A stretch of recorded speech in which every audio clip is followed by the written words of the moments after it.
Hi everyone. So this is now the first real lesson for the semester. So we were dealing with module 0 a while back, and if you remember, we were talking about the development of the quantum mechanical model of the atom, and we talked about the energy levels, sublevels, orbitals, and magnetic spins.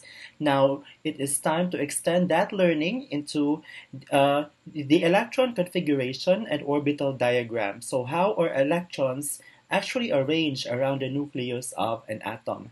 Okay. By the end of this lecture, you are expected to show the correct orbital diagrams of atoms and write the complete and condensed electron configuration of elements, and also deduce elements based on their given electron configuration. Okay, so I hope you're ready, and if it helps you, you might have some notes there. Use your notebook. Okay. So when you talk about electron configuration, okay, configure, that basically tells us about how things are arranged or how things are distributed. So electron configurations actually describe the distribution of electrons around the nucleus of the atom. And this is very relevant because how the electrons are distributed will affect its reactivity later on. It will affect which electrons will be participating in chemical bonding, or which electrons will be shared, okay, or will participate in chemical reactions. Now, electron configurations also describe the electrons as having an energy state and found in a region of space, but you already know that. Okay. Now, just to make things short, we think of electron configurations as an analogy. We will use an analogy of an apartment. Okay.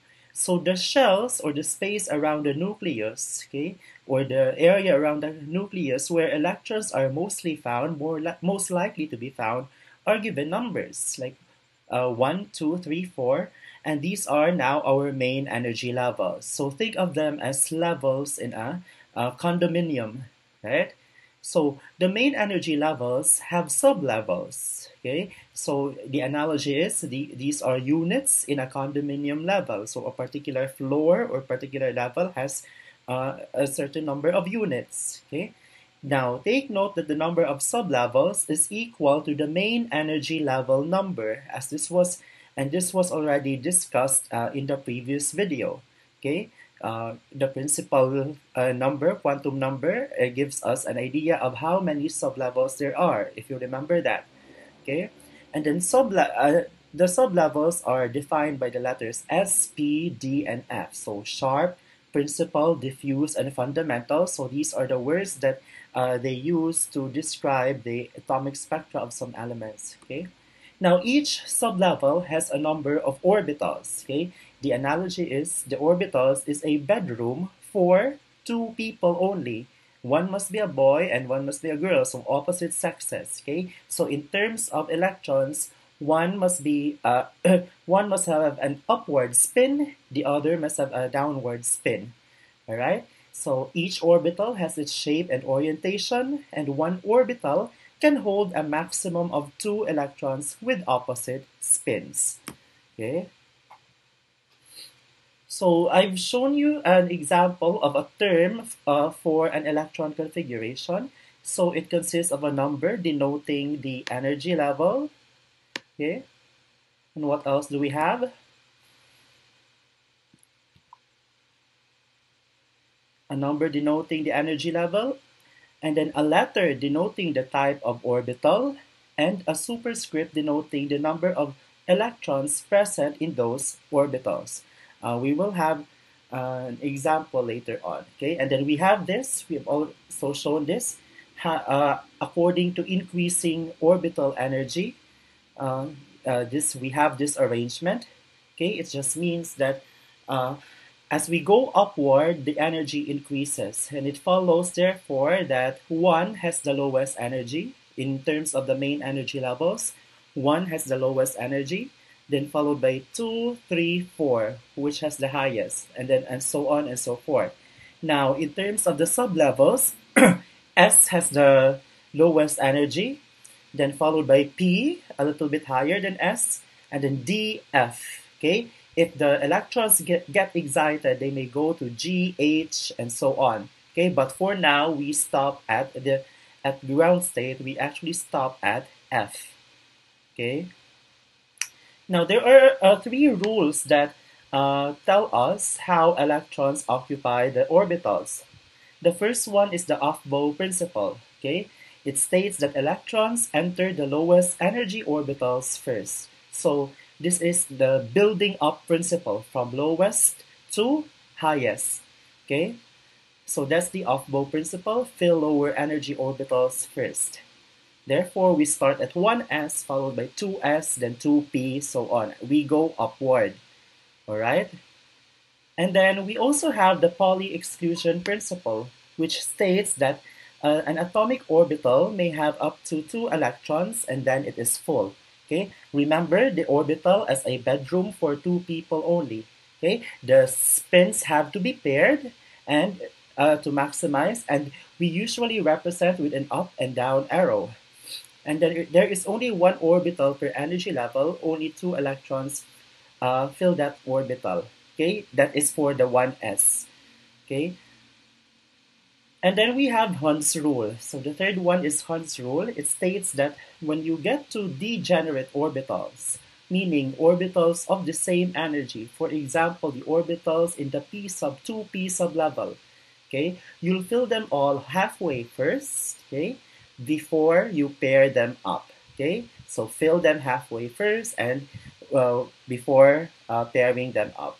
So don't pair up the 2p electrons until the 3 orbitals are half full. Okay, that is because it was observed that a half-filled orbital or half-filled sublevel is more or less stable compared to a non-filled or non-full orbital. Okay, we'll show later in the diagrams.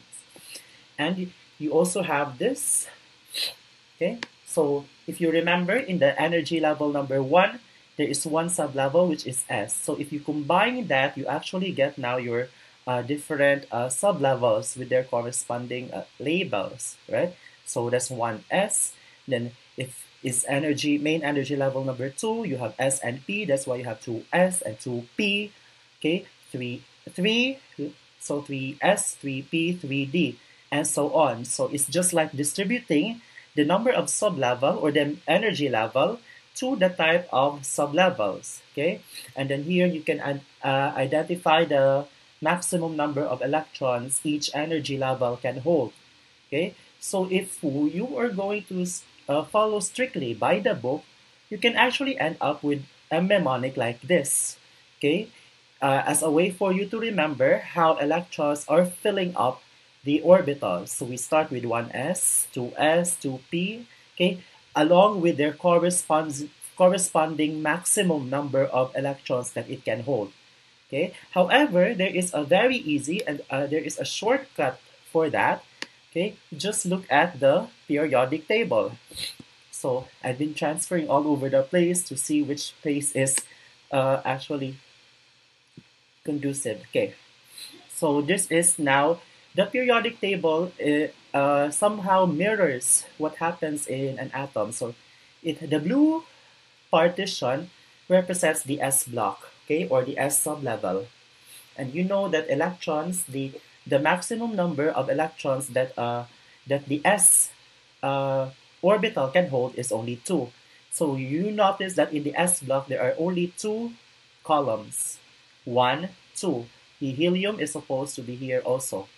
Okay. Now the yellow one is the P block. Remember the dumbbell shaped, okay? And then it has 3 orbitals. It can accommodate a maximum of 6 electrons. And then you look at how many cells there are in the P block. So 1, 2, 3, 4, 5, and 6. Okay? So 6, maximum of 6 electrons that the P sublevel can hold. And it so happens that in the periodic table, there are 6 cells or 6 columns intended for the P block. Okay. Now the D block is represented by the violet color. Okay, so the violet color D sublevel can accommodate a maximum of 10 electrons, right? So look how many cells are there? 1, 2, 3, 4, 5, 6, 7, 8, 9, and then 10. All right? And then lanthanum and actinium are counted as part of the D sublevel, okay? Or the D block. Now, also in the F block, how many cells are there? Okay, 14, okay? Because the F block can actually accommodate a maximum of 14 electrons. So, what do we do here? Okay, I'll transfer documents here.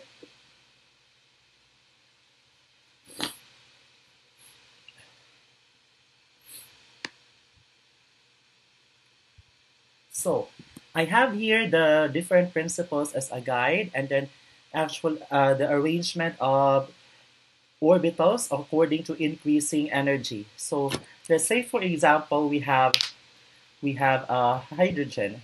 Okay, hydrogen, as we all know, that's represented by letter H.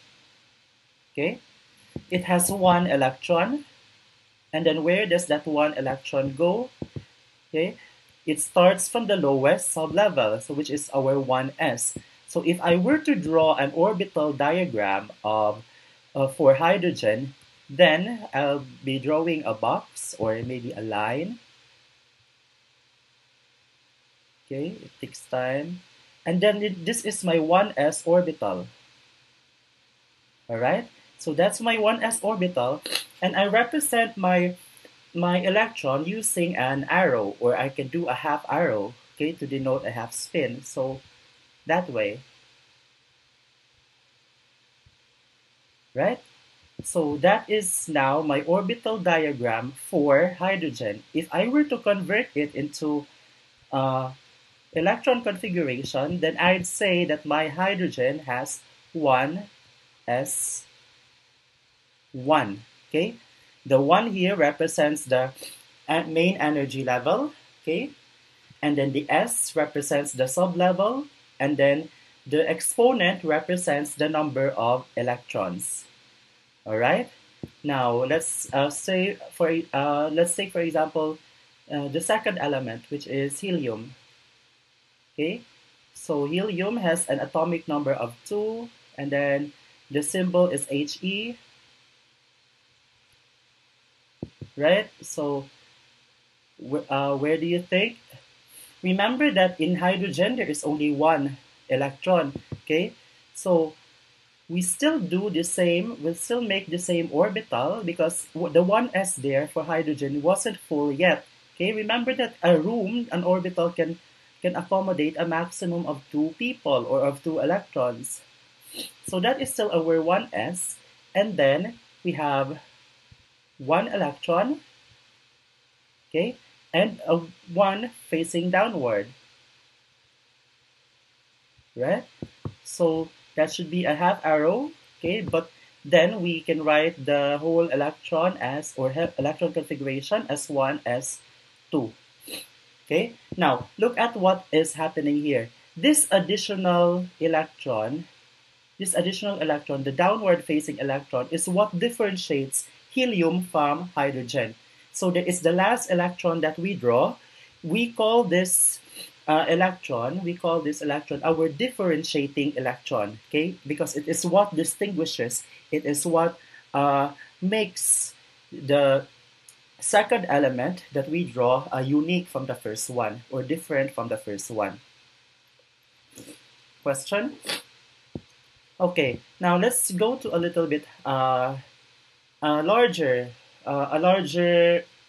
element. So for example, we have oxygen, right? Oxygen has an atomic number of 8. So when you do orbital diagramming and electron configuration, you are actually trying to distribute, okay, those 8 electrons.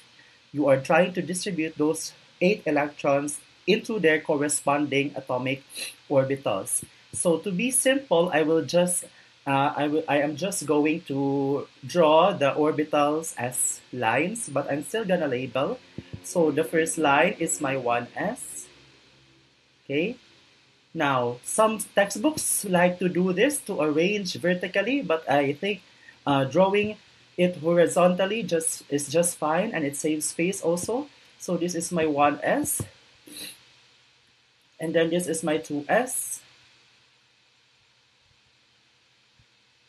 2s orbital, right? After 2s, I have my 2p. But you know that my 2p is made up of 3 orbitals. 1, 2, 3. So if it were boxes, I would have rather drawn them as a rectangle having 3 partitions. Okay, and then this is our 2p. Okay, and I think that's enough maybe for now, because uh, oxygen is found at the second energy level, so we stop at 2p. Now the question is, how do we distribute these 8 electrons? So first we start from the lowest, and we fill them out first. This is 1 electron, and this is my second electron. All right. So 1, 2. I have 6 more to distribute. So in the 2s, 1, and then 2 here down. Okay, so now I have 4. So my question is, how do I distribute the 4 other electrons? Okay, so we remember these rules. Again, each line can accommodate only 2 electrons, and then Hund's rule states that when you get to degenerate orbitals, meaning of the same energy, okay, they belong to energy level 2 and they're p orbitals. So they must be degenerate. Okay, your clue will be they are grouped together. That's degenerate. That's the shortcut. So what happens here is we fill out. Okay, we fill out first singly. So 1, and then this is 2,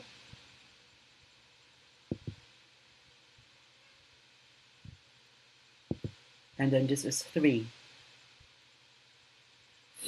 Okay, so look at how many now. 1, 2, 3, 4, 5, 6, 7. Where do I place my 8th electron? I go back to the original one, and it's facing downwards. Okay, there. So that is my orbital diagram for oxygen. Okay, you take note that in degenerate orbitals, we fill them up singly at first, and then we place down the extra until such time that it can no longer accommodate. So we move on to the next orbital. All right. So that is how we draw orbital diagrams. Now let's go to writing electron configurations. Let's do the electron configuration for oxygen. Okay.